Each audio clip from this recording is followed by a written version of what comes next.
This is a Su-57. It's the ace fighter of the Russian Air Force today. It's also their only fifth-generation fighter.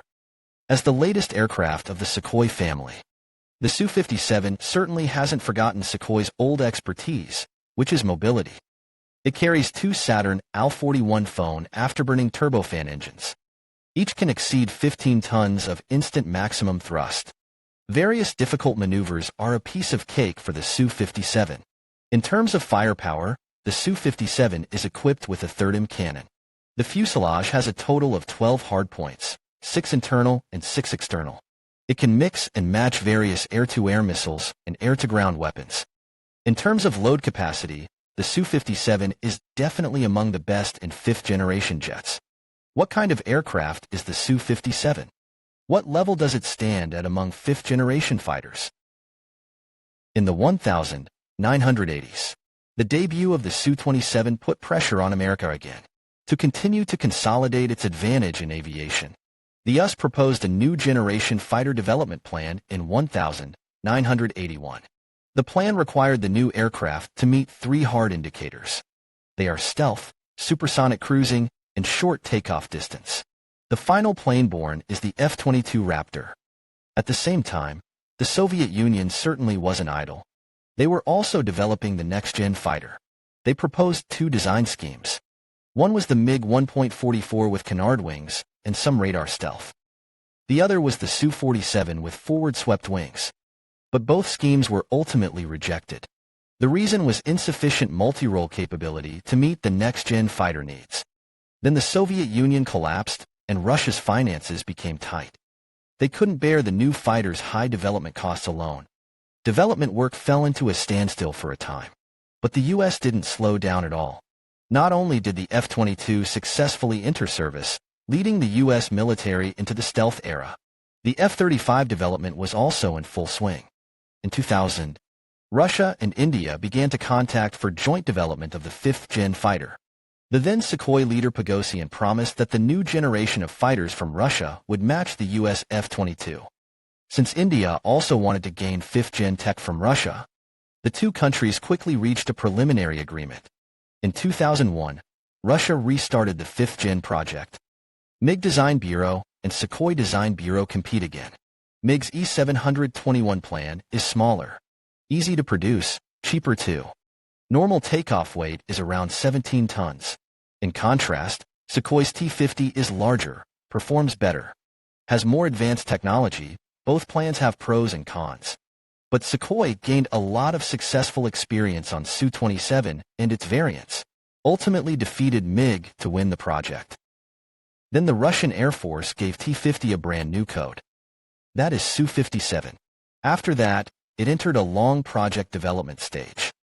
During this time, Su-57 only existed in some blogs and occasional news clips. The project did not progress smoothly, experiencing multiple delays. The original plan was for the first flight in 2007.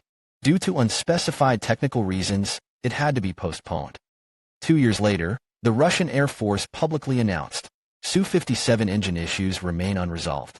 This is mainly because during the Su-57 development process, the plane was developed first without a matching engine.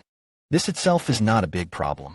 Many successful planes have completed development first without a matching engine, like Su-27, Rafale, and many other planes. But they all quickly installed new engines after the first test. However, the Su-57 wasn't so smooth. Its dedicated engine didn't start production until 2024. Currently, all engines on the Su-57 are modified versions from the Su-35. That is, the Al-41 Phone. It's a good engine, but compatibility is key.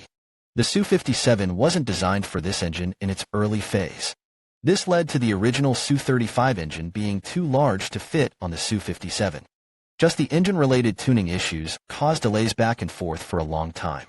And due to the engine not fitting perfectly, the round nozzle at the Su-57's tail is directly exposed outside the body.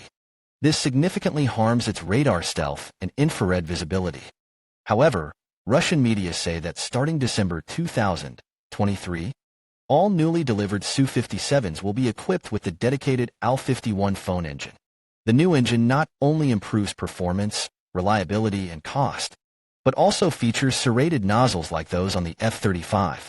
This allows the Su-57 to cruise supersonically without afterburners, and it significantly reduces the aircraft's radar and infrared signatures.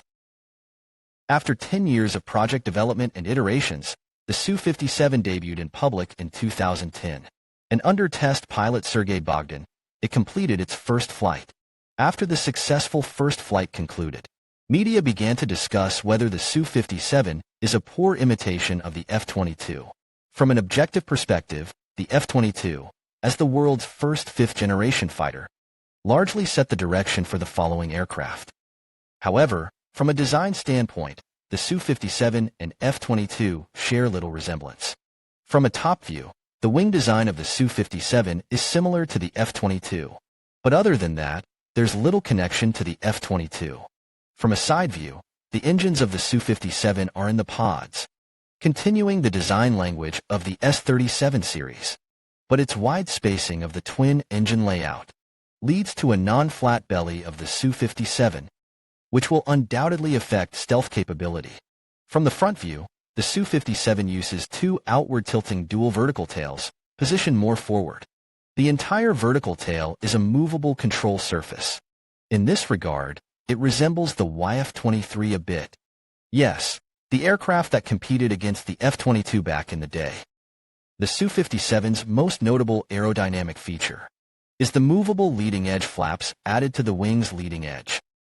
This is an innovative design that allows the aircraft's lift center to move forward, increasing the plane's instability and aerodynamic performance, thus significantly enhancing maneuverability.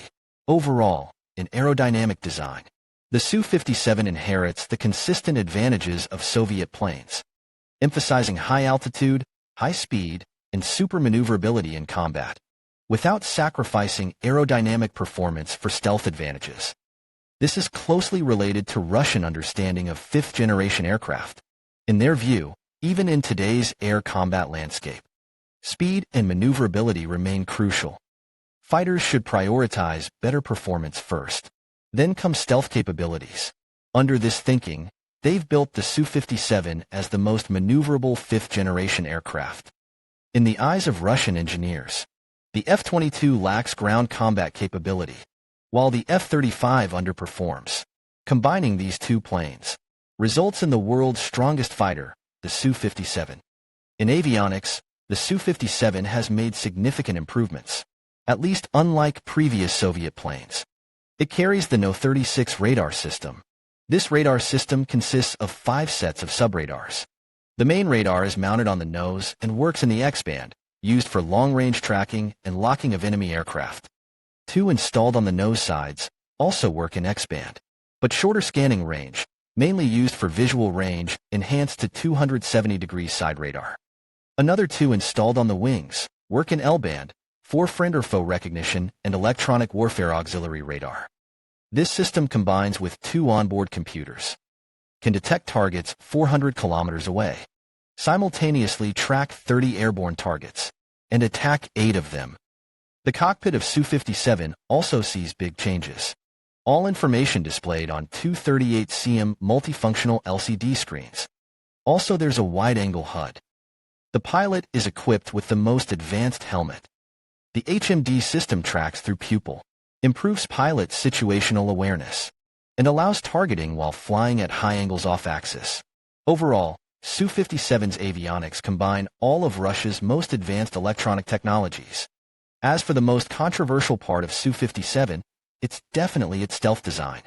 Many even think Su-57's stealth design makes it unworthy of being called a fifth-generation fighter. Objectively, Su-57's exposed engine nozzles, uneven belly, exposed screws, and straight-through engine air intakes. These are key reasons for its poor stealth performance. But good or not, it depends on who you compare with. According to the stealth design patent of Su-57 described, the frontal RCS of Su-57 is between 0.1 square meters to 1 square meter. And based on publicly available 3D modeling of Su-57's fuselage, then through computer simulation of radar wave reflection data, the frontal 120-degree RCS of Su-57 is 0.48 square meters. That's right, It sounds like a big number already. It definitely cannot compare with excellent stealth fifth-generation fighters like J-20 and F-22. But compared to its own Su-27, it has reduced by over 30 times. Let's add a comparison item for everyone. In this 3D simulation analysis, the frontal RCS of F-35 is about 0.6 square meters. But it's important to note, these RCS data are purely from body simulation. It doesn't consider the effect of RAM, which is radar-absorbing materials. According to this research literature on RAM, when the entire body is covered with RAM materials, RCS can be reduced by up to 90%. Currently, according to Russian media reports, Su-57 has applied RAM on the canopy, engine bay, and some key parts. Without a doubt, its true positive RCS is definitely lower than 0.48 square meters. So here we can mention the Su-57's unique camouflage paint. The pixel paint used has certain optical stealth effects. It can blur the body boundaries, making it blend better with the sky. Overall, the Su-57's stealth performance is not its strong suit. But modern radar's detection ability for objects with RCS below 1 square meter is still lacking. So no matter how you judge it, the Su-57 can be counted as a stealth fighter. Its radar wave stealth ability is definitely not weak. For Russia, the Su-57 is a milestone aircraft. It is a fighter jet produced by pooling all of Russia's cutting-edge forces after the Cold War ended. It inherits the advantages of traditional Soviet aircraft and makes key improvements where it falls short. It is a fifth-generation aircraft built entirely based on Russian understanding of modern aerial combat. Okay, that's all for this episode.